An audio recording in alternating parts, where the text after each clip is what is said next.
In relation to the approach that has been taken by China to invite all African leaders as a mechanism of partnering with African to invest in and so on, I would think that the approach on its own suggests and displays the level of superiority that China believes has.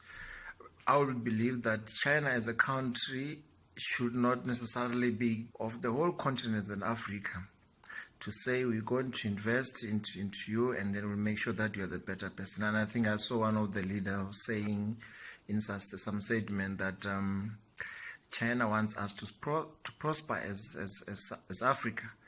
I think that statement is very misleading. And I would wish to see African leaders smelling the coffee and see the actual interests of China. It can't be that China just want to dish out funds in Africa at no cost. The recent developments in Namibia that they failed to pay for, I think that is in fact Zambia, they failed to pay the loan that was given in building a Lusaka International Airport. Now, as a result, it's been taken over by China. It's a great example of the repercussions that are likely to await us as Africans. So we've got to be cautious. We can't afford to be indebted by one country. That is tantamount to direct colonization at its best.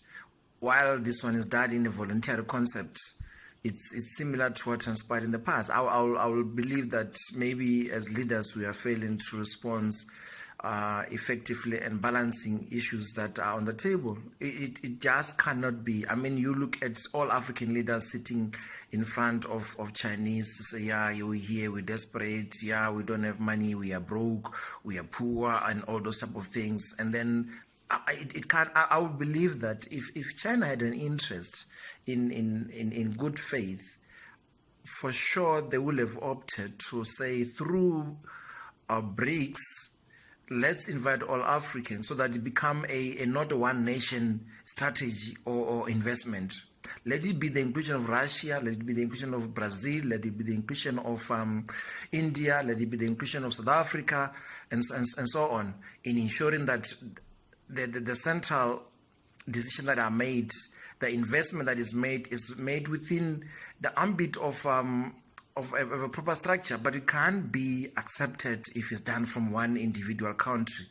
I tend to believe that we're too oblivious as Africans to believe in handouts and hoping that the results will be of importance. I mean, you will know that the whole of the other continents, they believe that for them to survive, they require Africa.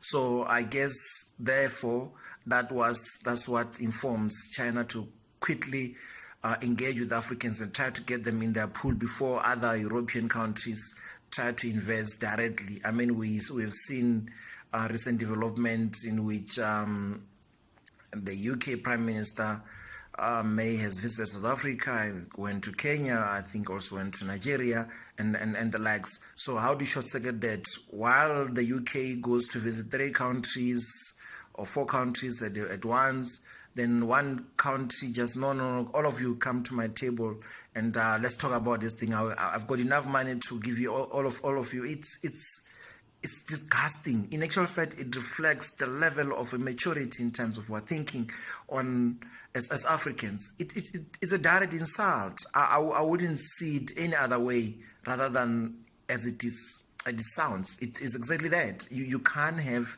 one country monopolizing or colonizing the entire Africans, and all our Africans leaders could do say, yes, we're coming. It is immaterial. I don't think it suggests that there's a level of intellectuality that exists within the African leaders in general. We literally behave like we are vulnerable. At no given stage, we don't have resources that other countries require, whereas we've got huge resources, hence China want to target it and so on. And what the lizard can do is to at least approach this matter in a very strategic way, pronouncing to say, yes, we will have to, but we cannot be summoned by one country, irrespective of how rich it can be.